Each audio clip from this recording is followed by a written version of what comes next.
The Brunali laughed at Earth until they felt our gravity. Their advanced starship, once a pinnacle of alien engineering, now lay broken and smoking in a remote wilderness. Mizar, the lead Brunali scientist, struggled to move his limbs in Earth's crushing embrace. The aliens' frail bodies, evolved for their homeworld's gentle pull, trembled under forces they'd never experienced. Joshua Reyes, former NASA engineer turned wilderness survival expert, watched the crash from a nearby ridge. His solo hiking trip had taken an unexpected turn. Curiosity battled caution as he observed the strange beings emerging from the wreckage. Their movements were slow, labored, as if wading through invisible molasses. Approaching carefully, Joshua noted the aliens' sleek environmental suits and advanced technology. Despite their clear physical weakness, the Brunali's gear spoke of a civilization far beyond humanity's current capabilities. Mizar, the expedition leader, fumbled with a damaged translation device. Garbled alien speech crackled from the unit before falling silent. Joshua's engineering instincts kicked in. He recognized the distress in the aliens' body language, their struggle against Earth's relentless pull. Making a split-second decision, he stepped forward, hands raised in a universal gesture of peace. The Brunali's large, multifaceted eyes widened in surprise. Using gestures and simple diagrams scratched in the dirt, Joshua began to assist the stranded aliens. He helped Mizar identify key systems in their craft's life support, applying his NASA experience to alien tech. As they worked, Joshua couldn't help but notice how easily he moved compared to the Brunali. His human muscles, dense bones, and cardiovascular system, all forged in Earth's crucible, gave him a clear physical advantage. Unbeknownst to Joshua, his actions had set larger events in motion. Mizar, grateful yet wary, activated a long-range communicator. The distress signal pulsed across light years, carrying more than a plea for rescue. It transmitted data on Earth's composition, its crushing gravity, and the surprising adaptability of its native life. On the Brunali homeworld, military commanders received the message with growing alarm. A species not only surviving, but thriving in such conditions posed a potential threat to Brunali dominance. They had dismissed Earth initially, seeing only a small blue marble with primitive technology. Now they saw a world that forged potential warriors, beings of incredible strength and endurance by Brunali standards. As Joshua continued his impromptu cultural exchange, teaching the Brunali basic survival skills, a fleet of warships prepared for departure. The Brunali High Command had made their decision. Earth must be neutralized before humanity realized its own potential.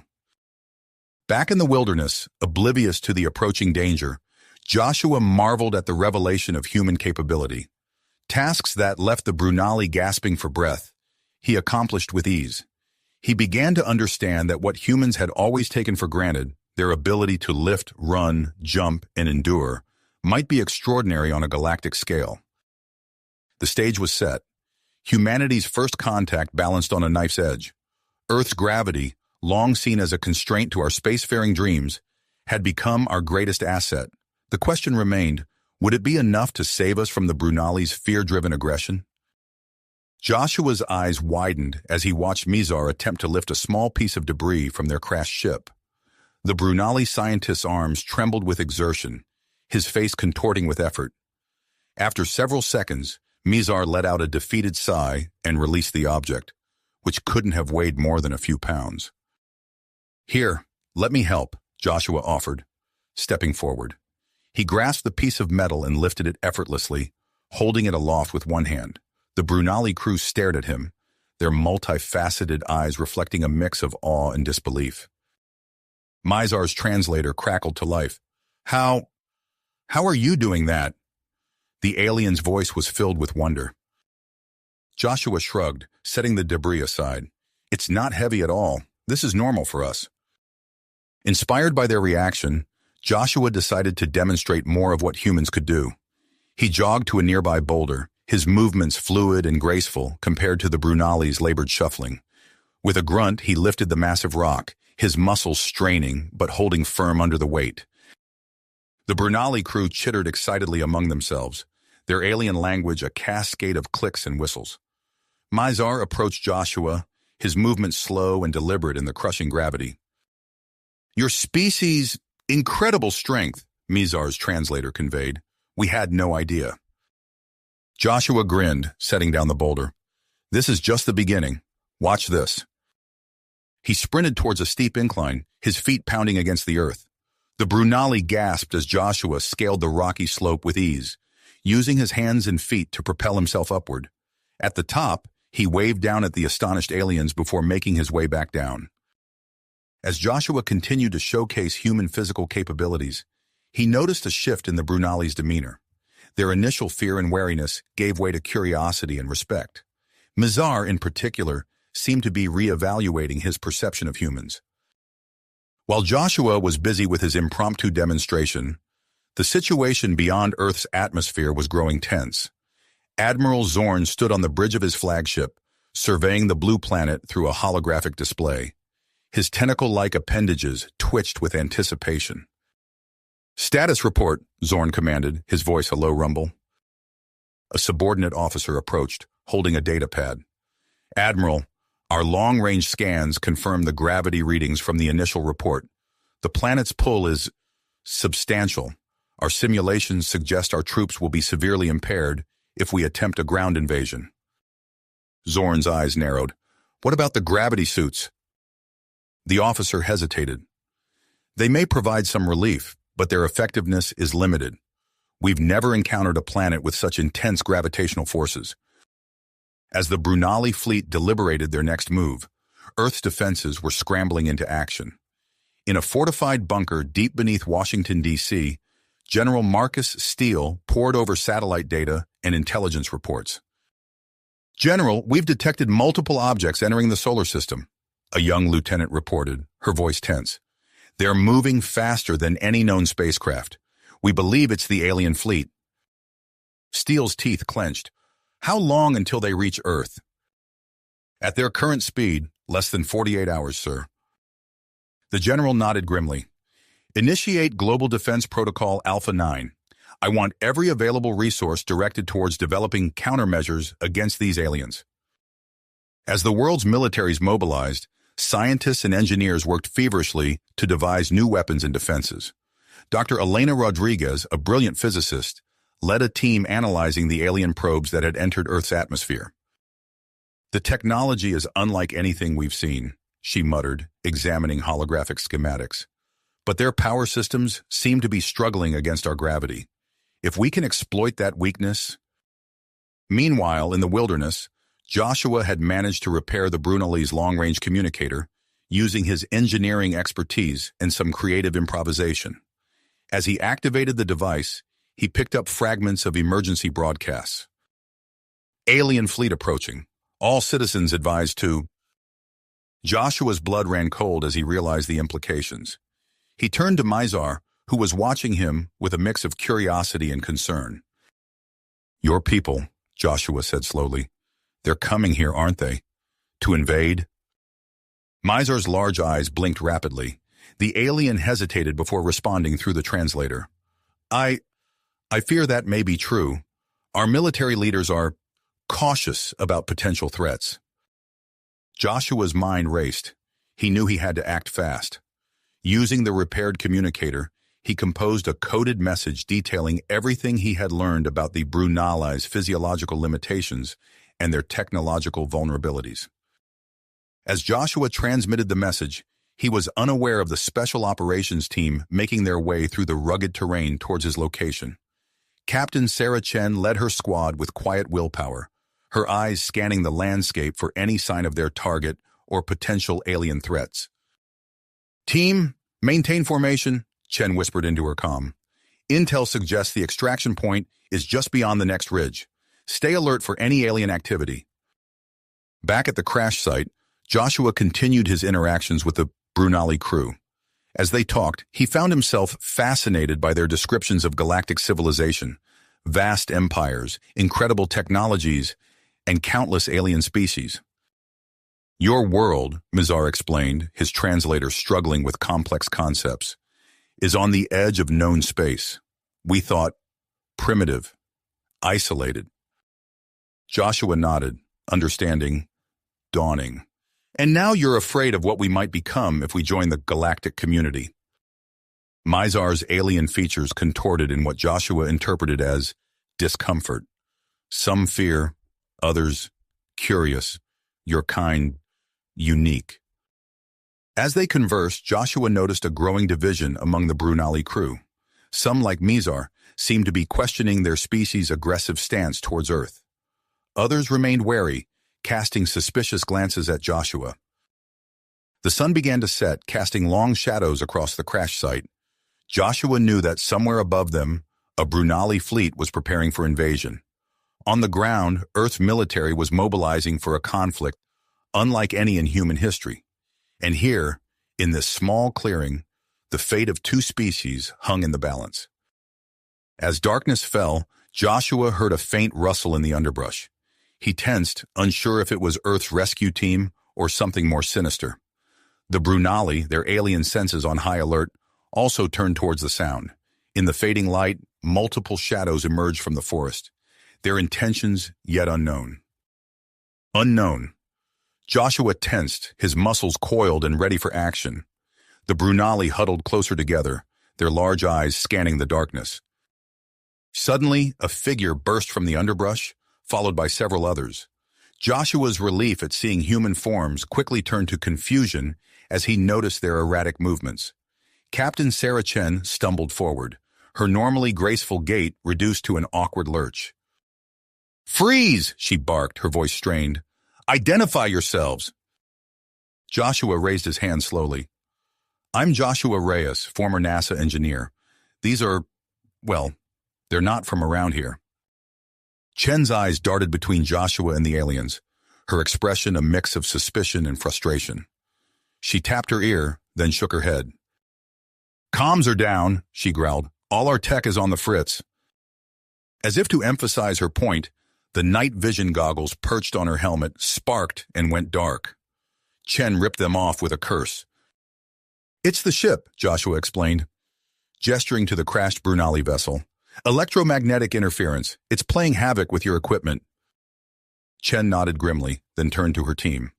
"All right, we do this old school. Jones, take point. Rivera, watch our six. Everyone else, eyes sharp and stay close." Joshua watched in admiration as the soldiers adapted quickly to their new circumstances. Despite the loss of their advanced gear, they moved with purpose and precision, their training evident in every step. As they began to move away from the crash site, a distant rumble filled the air. Joshua looked up to see fiery streaks cutting across the night sky. The Brunali invasion had begun. Admiral Zorn stood on the bridge of his flagship, his tentacles twitching with agitation. What should have been a smooth descent into Earth's atmosphere had turned into chaos. Alarms blared as ship after ship reported system failures. "Status report," Zorn bellowed. A junior officer approached, his movements sluggish in the ship's failing gravity compensators. "Admiral, we're experiencing widespread malfunctions. The planet's gravity is far stronger than our simulations predicted. Several scout ships have already crashed." Zorn's eyes narrowed. "And our main fleet?" "We've managed to stabilize, sir, but at a much lower altitude than planned. We're vulnerable." As if in response to the officer's words, a series of explosions rocked the ship. Earth's defenders had seized their chance. General Marcus Steele watched the tactical display with grim satisfaction. The Brunali fleet, forced into low orbit by Earth gravity, presented a perfect target for their air defense systems. "All units, engage," Steele ordered. "Show these aliens what Earth's gravity really means." Across the globe, fighter jets screamed into the sky. Their pilots, accustomed to pulling high-G maneuvers, found themselves with an unexpected advantage. The alien ships, struggling against Earth's pull, were sitting ducks. In the cockpit of her F-35, Major Samantha Viper Rodriguez grinned as she lined up her shot. The alien vessel loomed in her sights, its sleek design a stark contrast to her more rugged craft. "Fox 3, she called, releasing her missile. The projectile streaked towards its target, enhanced with armor-piercing capabilities based on Joshua's hastily transmitted intel. The Brunali ship erupted in a ball of fire. Viper whooped in triumph, then banked hard to avoid the debris. She felt the G-forces press against her body, a sensation she'd trained for countless times. In that moment, she silently thanked every grueling hour in the centrifuge. Back on the ground, Joshua led the Brunali and Captain Chen's team through the dense forest. The aliens struggled with every step, their bodies ill-equipped for Earth's punishing gravity. "Here," Joshua said, stopping by a fallen tree. He quickly fashioned a set of crude crutches from sturdy branches. "These should help." Mizar accepted the makeshift aid gratefully, his large eyes blinking in what Joshua had come to recognize as appreciation. As they moved, Joshua pointed out various survival techniques. He showed them how to identify safe water sources, which plants to avoid, and how to move quietly through the underbrush. The Brunali watched in fascination, while Chen's team observed with growing respect for the civilians' skills. Their progress was slow but steady until a deafening roar filled the air. The group looked up to see a massive Brunali ship descending through the clouds, flames erupting from its hull. "Take cover!" Chen shouted. They scrambled for shelter as the ship plummeted towards the earth. The impact shook the ground, sending tremors through the forest floor. When the dust settled, they emerged to see a new crater carved into the landscape, the alien vessel a twisted wreck at its center. "By the cosmic void," Mizar breathed, his translator struggling to convey the depth of his shock. Before anyone could respond, movement caught their eye. Shapes were emerging from the wreckage. Brunali soldiers in bulky suits, stumbling and falling as they tried to navigate Earth's crushing gravity. Chen's team tensed, weapons at the ready, but it quickly became clear that the alien troops posed little threat. Many lay where they had fallen, their bodies unable to cope with the impact of the landing and Earth's relentless pull. Joshua watched as human military forces swarmed the crash site. The Earth soldiers moved with ease, their bodies naturally adapted to the planet's conditions. They quickly overwhelmed the struggling Brunali, securing prisoners and valuable alien technology. As they observed the scene, a realization settled over the group. Earth, with its punishing gravity and resilient inhabitants, was proving to be a far more formidable adversary than the Brunali had ever anticipated.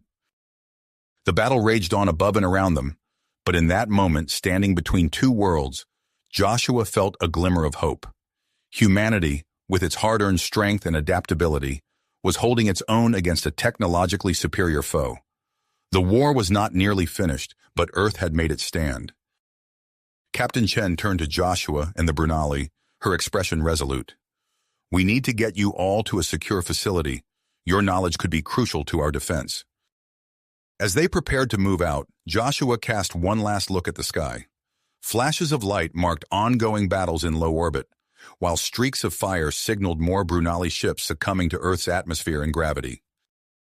The planet itself had become humanity's greatest ally, its crushing embrace a crucible that had forged a species the Brunali had gravely underestimated.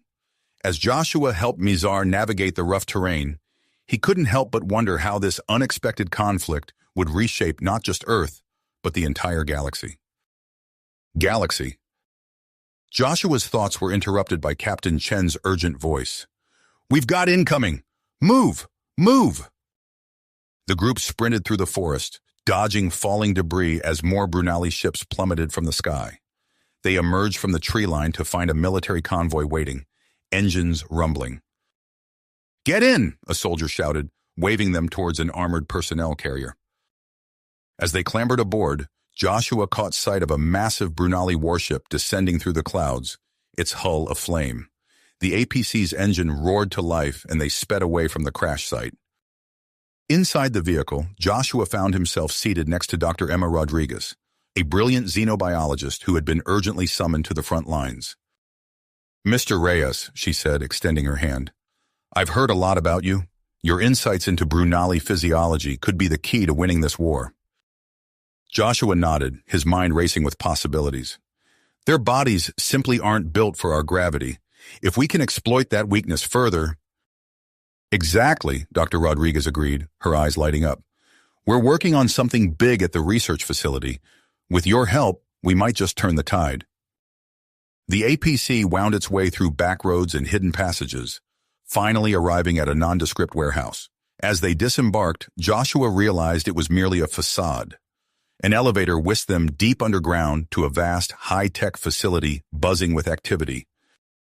General Marcus Steele met them as they exited the elevator, his face grim but determined. "Welcome to Operation Heavyweight," he said, leading them to a central command area. "We're hitting the Brunali where it hurts, right in the center of mass." Holographic displays showed the ongoing battle across the globe. Joshua watched in awe as specially trained human soldiers, the newly formed gravity assault teams, engaged Brunali forces in urban environments. The GAT members moved with incredible speed and agility, their reinforced exoskeletons allowing them to perform almost superhuman feats. "Incredible," Joshua murmured, watching a GAT soldier leap across a wide street gap to tackle a struggling Brunali warrior. "That's nothing," General Steele said with a hint of pride. "Wait until you see what we've got cooking in the lab." Dr. Rodriguez led Joshua to her research station, where a team of scientists was putting the finishing touches on a sleek disc-shaped device. "This," she explained, "is the gravity modulator. It can create localized fields of intense gravitational pull. We've just perfected the portable version." Joshua's mind raced with the implications. If we can deploy these on the battlefield, the Brunali won't know what hit them, Dr. Rodriguez finished with a smile. Over the next few days, Joshua worked tirelessly with the research team, refining the gravity modulators and developing new strategies to counter the Brunali invasion. His first-hand experience with the aliens proved invaluable, allowing the scientists to fine-tune their inventions for maximum effect. Meanwhile, reports flooded in from around the world as the new technologies were deployed.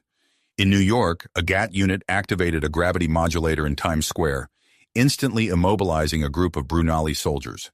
In Tokyo, fighter jets equipped with the devices created gravitational anomalies that sent alien ships crashing into the sea. But the Brunali were far from defeated. Admiral Zorn, his tentacles twitching with barely suppressed rage, gathered his commanders for a final briefing aboard his flagship. "These humans have proven more resilient than anticipated," he growled, his translator struggling to convey his fury. "We must strike decisively before our forces are completely overwhelmed. Prepare for a full-scale assault on their major population centers. We'll force their surrender by threatening their civilians." As the Brunali fleet repositioned for this massive attack, Earth's defenses kicked into high gear. General Steele coordinated with Air Force commanders worldwide, preparing for the largest aerial engagement in human history. Joshua found himself in the thick of the action, working alongside pilots to integrate the gravity modulators into their aircraft.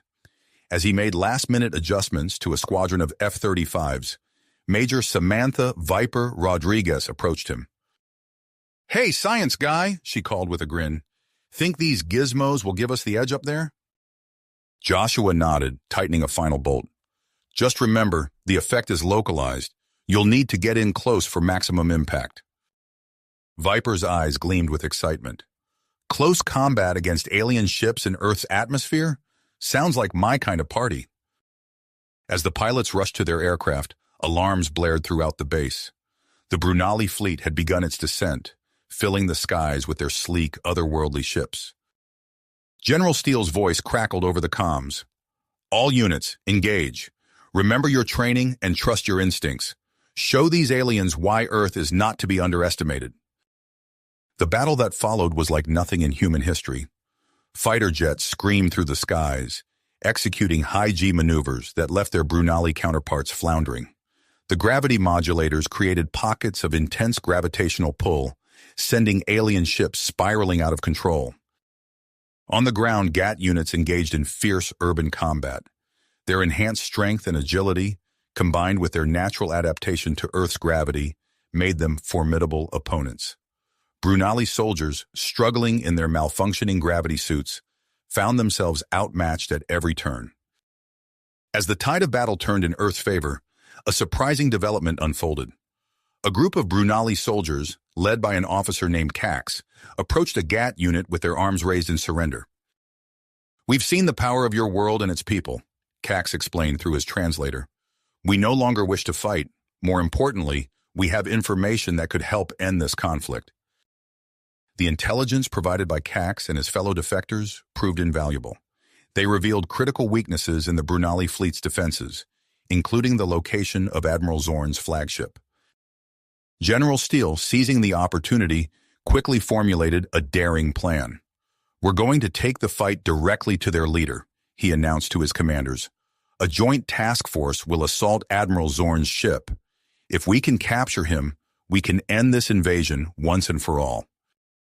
As preparations for this final mission began, Joshua found himself recruited for the assault team. His knowledge of Brunali technology would be crucial for navigating the alien vessel. "I'm not a soldier," Joshua protested as he was fitted with a sleek exosuit. Captain Chen, who would be leading the operation, clapped him on the shoulder. "No, you're not. You're something far more valuable. You're the key to ending this war." As the assembled task force prepared for their daring assault, news arrived that sent shockwaves through the command center. Several alien species, previously dismissive of Earth, had dispatched envoys to the planet. These races, intrigued by humanity's unexpected resistance against the Brunali, now saw Earth as a potential ally in the greater galactic community. Joshua stood on the flight deck, watching as the joint Human-Brunali task force made their final preparations.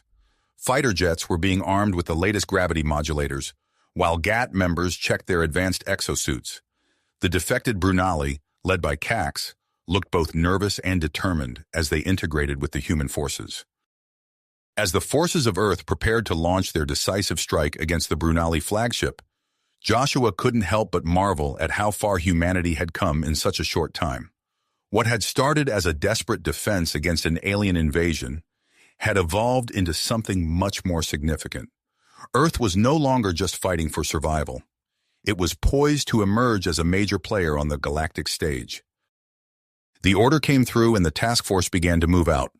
Joshua took a deep breath, steeling himself for the challenges ahead. As he boarded the assault craft, he knew that the next few hours would determine not just the fate of Earth, but potentially the balance of power across the entire galaxy.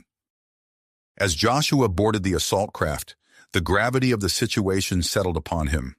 The task force's preparations had revealed unexpected challenges that threatened to derail their mission before it even began. General Steele's voice crackled over the comms. "All units, be advised. We're experiencing integration issues with our Brunali allies. Stand by for further instructions." Joshua watched as human soldiers and Brunali defectors struggled to communicate effectively. Despite Cax's best efforts, the language barrier and deep-seated mistrust hindered their ability to work as a cohesive unit. "This isn't going to work," Joshua muttered, his mind racing. He approached Captain Chen, who was overseeing the loading of equipment. "Captain, I have an idea." Over the next hour, Joshua worked feverishly to develop a simplified sign language, combining human gestures with Brunali body language. He demonstrated the system to Cax, who quickly grasped its potential. This could work," Cax said, his translator struggling to convey his excitement. "It's basic, but it will allow us to coordinate in the heat of battle."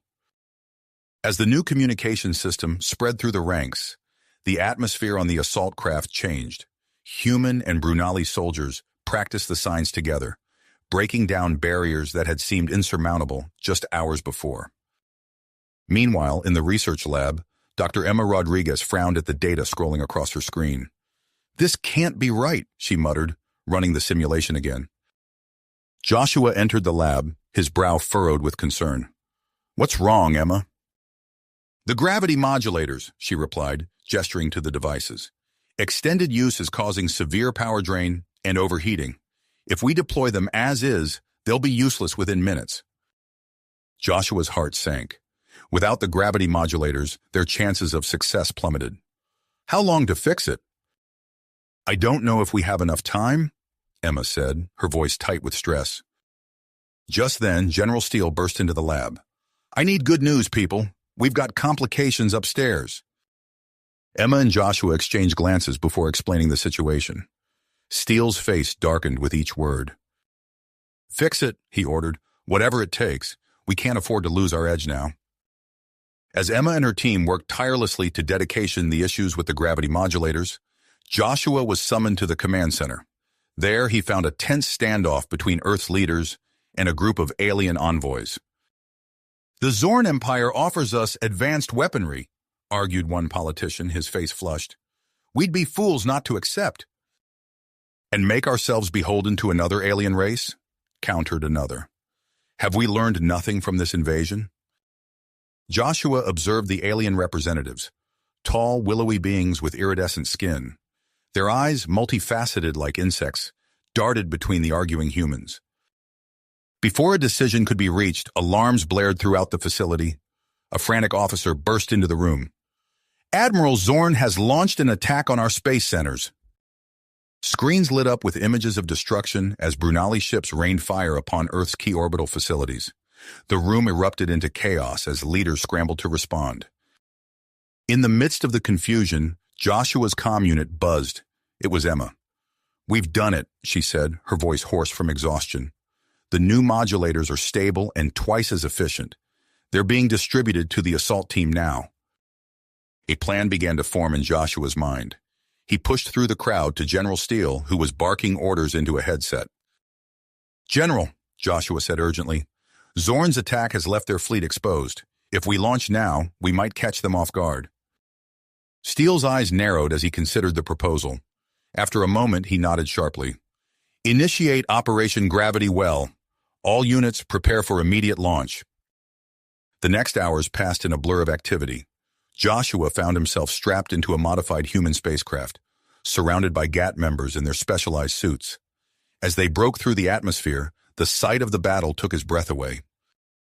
Earth's forces engaged the Brunali ships with a ferocity born of desperation. Human pilots executed maneuvers that seemed to defy physics, their skills honed by years of training in Earth's punishing gravity. As they approached Admiral Zorn's flagship, Joshua activated his comm. Remember the plan. Once we're aboard, I'll lead a team to engineering. The rest of you clear a path to the bridge. The boarding action was chaos incarnate. JAT members, their Earth-adapted bodies moving with deadly grace, even in zero gravity, tore through the Brunali defenses. Joshua, guided by Cax's intelligence, navigated the labyrinthine corridors of the alien vessel. In the engineering section, Joshua's knowledge of Brunali technology proved invaluable. His fingers flew over the alien controls, overriding safety protocols and rerouting power. Brace yourselves, he warned over the comm. With a final command, he increased the ship's artificial gravity to Earth-like levels. The effect was immediate and devastating. All around them, Brunali crew members collapsed, their bodies unable to cope with the crushing force. Human soldiers, accustomed to such conditions, pressed their advantage. As Joshua's team fought their way toward the bridge, they encountered pockets of fierce resistance. Brunali elite guards, their gravity suits allowing them limited mobility, engaged the humans in close-quarters combat. Joshua watched in awe as a GAT member grappled with a Brunali guard. The human's Earth-honed strength proved superior, even in the artificial gravity of the ship.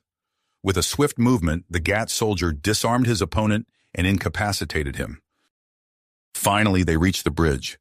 Joshua's heart raced as the doors slid open, revealing Admiral Zorn hunched over a control panel.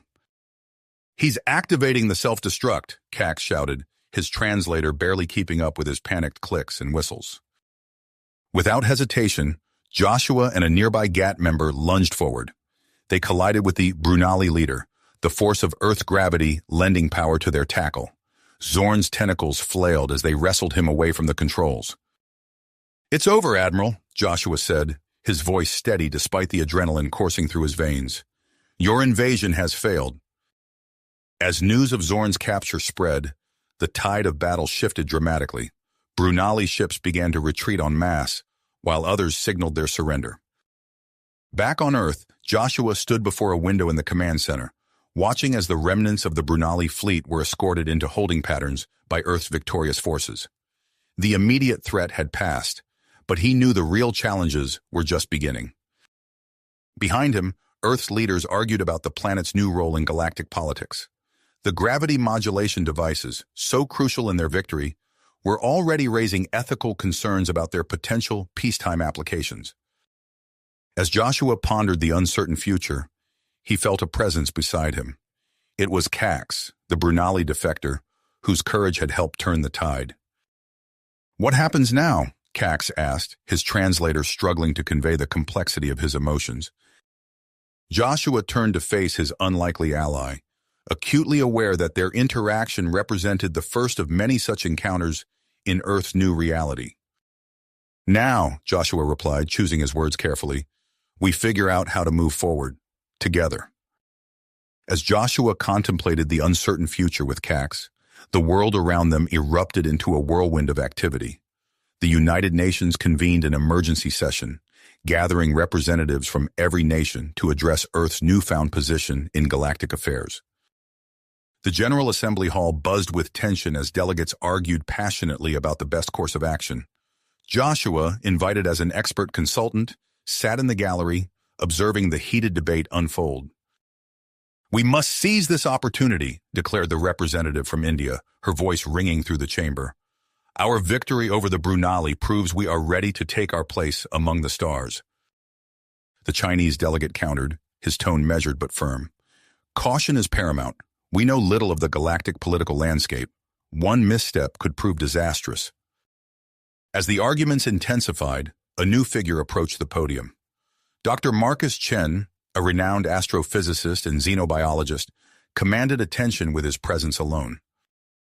Distinguished representatives, Dr. Chen began, his voice calm but authoritative. I bring information that may shed light on our path forward. The assembly fell silent as Dr. Chen presented his groundbreaking research. Holographic displays materialized, showing intricate diagrams of human physiology. Our studies have revealed something extraordinary, he explained. Humans have developed unique adaptations to Earth's gravity that make us exceptionally resilient in various gravitational environments. Murmurs rippled through the crowd as Dr. Chen elaborated on his findings. Joshua leaned forward, his mind racing with the implications. Earth's gravity, once seen as a hindrance, now appeared to be humanity's greatest asset. As the session adjourned for deliberation, Joshua found himself pulled into a meeting with General Steele and Dr. Emma Rodriguez. They gathered in a secure room, surrounded by holographic displays of Brunali technology. The interrogations are yielding results, General Steele reported, his face grim. Admiral Zorn and his officers are providing valuable intel on Brunali tech and galactic politics. Emma nodded, her fingers dancing over a control panel. We're making significant progress in reverse engineering their systems. Joshua, take a look at this. A hologram sprang to life, showcasing a sleek spacecraft design. By combining Brunali propulsion with our gravity modulation technology, we've developed an engine capable of speeds we once thought impossible. Joshua studied the schematics, his excitement growing. This could revolutionize space travel. We could establish colonies throughout our solar system within years, not decades. General Steele's eyes gleamed. And it gives us a tactical advantage like no other. I've already initiated plans for Earth's first true space fleet. As they discussed the implications of these advancements, alarms blared throughout the facility.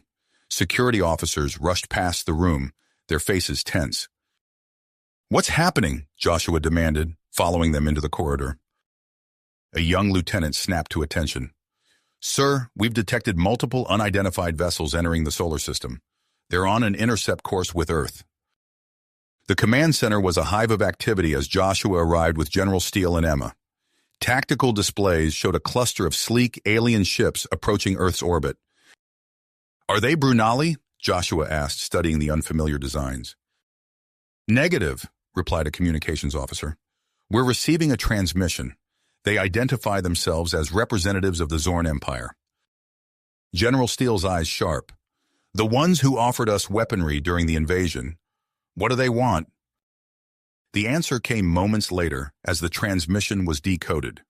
The Zorn ambassador's face appeared on the main screen, his features alien yet somehow conveying an air of concern. People of Earth, the ambassador began, his words translated by advanced software. We come in peace to ensure the stability of your region of space following the Brunali conflict. Joshua exchanged glances with General Steele, both recognizing the thinly veiled threat behind the diplomatic words. Earth's rapid advancement had not gone unnoticed. As Earth's leaders scrambled to formulate a response, Joshua found himself drawn into a series of rapid-fire meetings and strategy sessions. The gravity modulation devices, now refined and mass-produced, became the center of intense debate.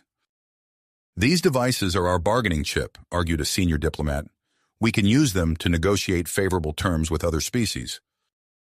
"Or they could make us a target," countered a military strategist. "Every power in the galaxy will want this technology." Amidst the political maneuvering, Joshua worked tirelessly with Emma and her team to unlock the full potential of Earth's new technologies.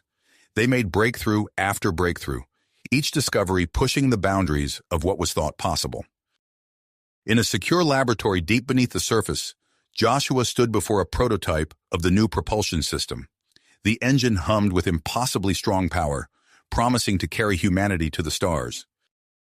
"It's incredible," Emma breathed, running her hand along the smooth casing. "With this, we could reach Alpha Centauri in weeks, not years." Joshua nodded, his mind already racing ahead to the possibilities. "But we need to be careful. The Zorn Empire's presence in our system complicates things. We don't want to provoke a conflict we're not ready for." As if in response to his concerns, an alert chimed on their communication devices. A message from General Steele summoned them to an urgent meeting. They arrived to find the general in deep discussion with Dr. Marcus Chen. The astrophysicist's face was pale, his usual composure shaken. "What's wrong?" Joshua asked, sensing the tension in the room. Dr. Chen took a deep breath before speaking. "We've made a discovery that changes everything we thought we knew about Earth." He activated a holographic display showing a complex gravitational map of the planet. "Our analysis shows that Earth's gravitational properties are not entirely natural. There's evidence of artificial enhancement dating back millions of years." The room fell silent as the implications sank in. Earth's unique gravity, the very thing that had given humanity its edge in the recent conflict, might be the result of ancient alien intervention. Before they could fully process this revelation, the door burst open. Cax, the defected Brunali officer, entered with a look of urgency on his alien features. "Joshua," he said, his translator struggling to convey the excitement in his voice, "I have information you need to hear. It's about an ancient Brunali prophecy, one that speaks of a gravity-bound species destined to reshape the balance of power in the galaxy." As Cax began to explain, Joshua realized that Earth's emergence onto the galactic stage was far more complex, and potentially far more dangerous, than anyone had imagined. The decisions made in the coming days would shape not just humanity's future, but the fate of the entire galaxy. Joshua's mind reeled as Cax's words sank in. A prophecy about a gravity-bound species reshaping galactic power? The implications were staggering. "Tell me everything," Joshua urged, leaning forward intently. As Cax began to elaborate, alarms blared throughout the facility. General Steele's comm link crackled to life. "Sir, we have a situation," a voice reported urgently. "The Galactic Council has just announced trade sanctions against Earth. They're targeting our gravity modulation technology." The room erupted into a flurry of activity. Joshua watched as General Steele's face hardened, his eyes gleaming with a mix of anger and commitment. "They think they can contain us," Steele growled. "They're about to learn how wrong they are." Over the next few days, Joshua found himself caught in a whirlwind of meetings and strategy sessions. Earth's response to the sanctions was swift and bold. General Steele, backed by a coalition of nations, unveiled Project Exosphere, an ambitious plan to establish permanent human colonies on Mars and the Moon within a year. As preparations for the project ramped up, Joshua worked closely with Dr. Emma Rodriguez to refine their new propulsion systems. They were deep in discussion over engine schematics when Dr. Marcus Chen burst into the lab, his face flushed with excitement. "We found something," Chen panted, his eyes wide. "In Antarctica. You need to see this." Hours later, Joshua stood at the entrance of a vast underground chamber, his breath forming clouds in the frigid air. Before him stretched an alien landscape of advanced technology, preserved for millennia beneath the ice. Initial analysis suggests this outpost is somehow linked to Earth's unique gravitational properties, Dr. Chen explained, his voice hushed with awe. As they explored the ancient facility, Joshua's comlink suddenly crackled to life, General Steele's voice cut through the static, tense and urgent. "We're under attack," Steele announced. "A coalition led by the Zorn Empire has launched a preemptive strike against our space fleet. Get back here immediately." Joshua's team rushed to the surface, boarding a hypersonic transport back to headquarters. As they approached, the sky lit up with the fiery explosions of orbital combat. In the command center, Joshua watched in awe as the ESS Gravity Well, Earth's flagship, demonstrated the full power of their new technology. The massive ship manipulated gravity fields with precision, crushing enemy vessels and altering the course of the battle. "We're holding our own," General Steele reported, his eyes fixed on the tactical displays. "But we need an edge. Joshua, I want you to lead a team back to that Antarctic outpost. See if you can unlock its secrets. Find us a way to end this invasion." Joshua nodded, already mentally preparing for the mission. As he assembled his team, reports flooded in of gravity fluctuations across the planet. The ancient outpost, activated during their initial exploration, was causing unpredictable changes in Earth's gravitational field.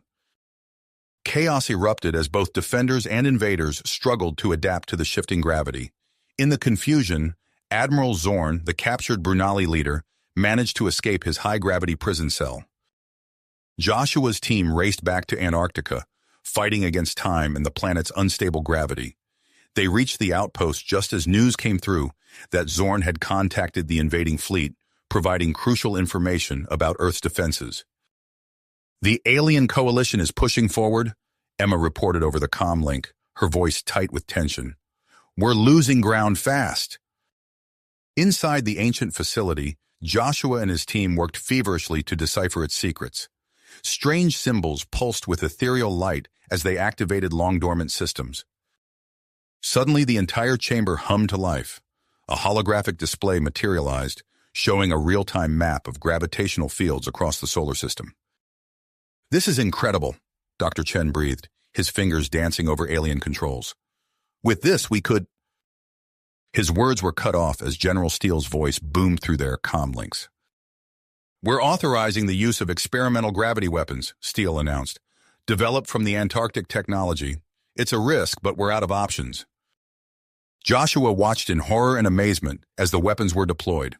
Localized black holes materialized in space, swallowing entire enemy fleets. The tide of battle shifted dramatically, but at a cost. Earth's gravitational field destabilized further, causing massive geological disturbances across the planet. As Earth's forces celebrated their apparent victory, a new signal appeared on the outpost displays. Unidentified ships, previously undetected by any known sensors, entered the solar system. "This is the collective of gravitons," a voice resonated through the chamber, seeming to come from everywhere and nowhere at once. "We are the creators of this outpost and the original architects of Earth's gravity." The battle above Earth paused as all sides scrambled to process this new development. Joshua and his team listened in stunned silence as the gravitons delivered their ultimatum. Earth could join them as guardians of galactic gravitational stability or face the consequences of misusing the power they'd begun to unlock. As debates erupted among Earth's leadership, Joshua studied the ancient technology surrounding him.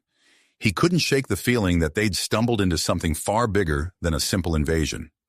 The gravity of the situation, both literal and figurative, deeply affected on his mind. In orbit above, the Galactic Council and the invading coalition regrouped, realizing that the balance of power in the galaxy was about to shift dramatically. Earth, once considered a backwater world, now stood at the center of a cosmic storm. Joshua took a deep breath, his mind racing with possibilities and dangers. Whatever choice Earth made, he knew their world would never be the same. The next moves in this galactic chess game would determine not just Earth's fate, but the future of gravity manipulation throughout the cosmos. As alarms blared and comm links buzzed with urgent messages, Joshua steeled himself for the challenges ahead. The true test of humanity's place in the universe was about to begin. Joshua's eyes darted across the ancient control panel, his fingers hovering over unfamiliar symbols and pulsing lights. The chamber hummed with energy, responding to their presence in ways they were only beginning to understand. "Look at this," Dr. Chen exclaimed, gesturing to a holographic display that materialized before them. Complex gravitational fields stretched across the solar system, intertwining in intricate patterns. Joshua leaned in, his mind racing. It's not just a map, he realized. It's a control mechanism. We can manipulate gravity on a cosmic scale from here. As the implications sank in, Joshua's comlink crackled to life. General Steele's voice cut through the static, tense but resolute. Joshua, we've reached a decision. We're not accepting the Graviton's ultimatum outright, but we're not rejecting it either. We have a plan, and we need you to execute it. Joshua listened intently as Steele outlined their strategy. When the general finished, Joshua nodded, a mix of anticipation and apprehension coursing through him. Understood, sir. We'll make it happen. Turning to his team, Joshua's voice took on a tone of urgency. All right, people. We're going to create a gravitational anomaly around the entire solar system. Dr. Rodriguez, I need you to calculate the exact parameters. Dr. Chen, help me decode these controls. We can't afford any mistakes. The next hours were a blur of frantic activity. Emma's fingers flew across her tablet, running complex simulations. Chen muttered to himself as he deciphered alien glyphs. Joshua stood at the main control panel, ready to input the final commands. Now or never, Joshua said, taking a deep breath. He pressed his palm against a glowing handprint scanner, and the chamber came alive with blinding light. In space, the effect was immediate and awe-inspiring.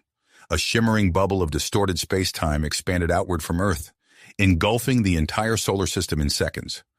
Alien ships suddenly found themselves powerless, their weapons and propulsion systems neutralized by the carefully calibrated gravitational field. Aboard the ESS Gravity, Captain Sarah Chen watched in amazement as the enemy fleet drifted helplessly. All ships move to secure key positions, she ordered. Let's show them what Earth can do. Earth's vessels, their systems unaffected by the anomaly, swiftly moved to strategic points throughout the solar system. Within hours, they had effectively quarantined every alien ship. Back in the Antarctic outpost, Joshua prepared to address the galaxy. He stood before a holographic projector, his image about to be broadcast to every ship and planet involved in the conflict.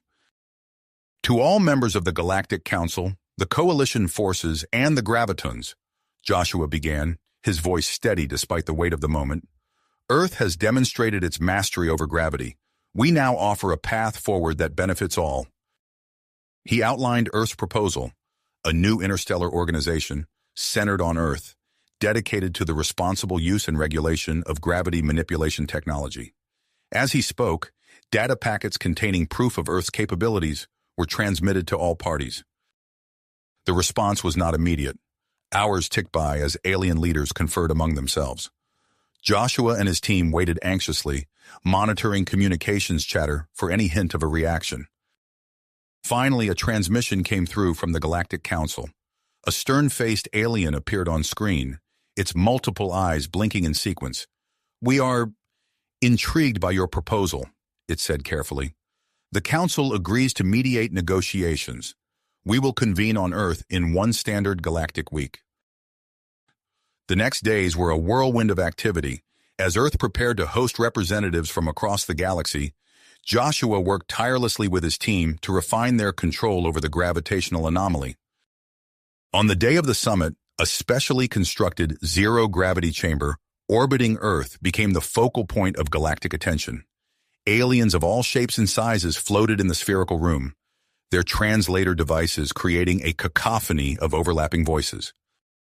Joshua, now serving as Earth's ambassador, took center stage. He glanced at Emma and Chen, who gave him encouraging nods from their positions among the Earth delegation. "Esteemed representatives," Joshua began, his voice amplified throughout the chamber. "Today we have the opportunity to forge a new path for our galaxy. Earth offers its gravity manipulation technology to all, under the guidance of a new regulatory body. Together, we can ensure the responsible use of this power for the betterment of all species."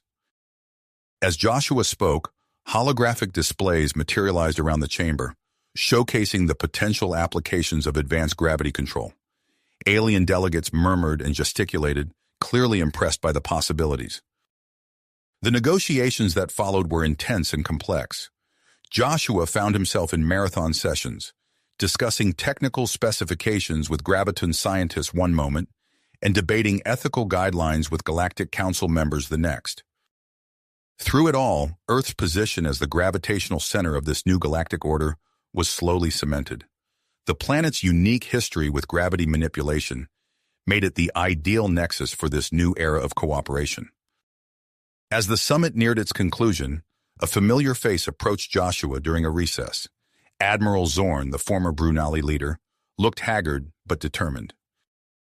"Ambassador," Zorn said, his translator conveying a tone of respect, "I wish to offer my services as a liaison between Earth and the Brunali people.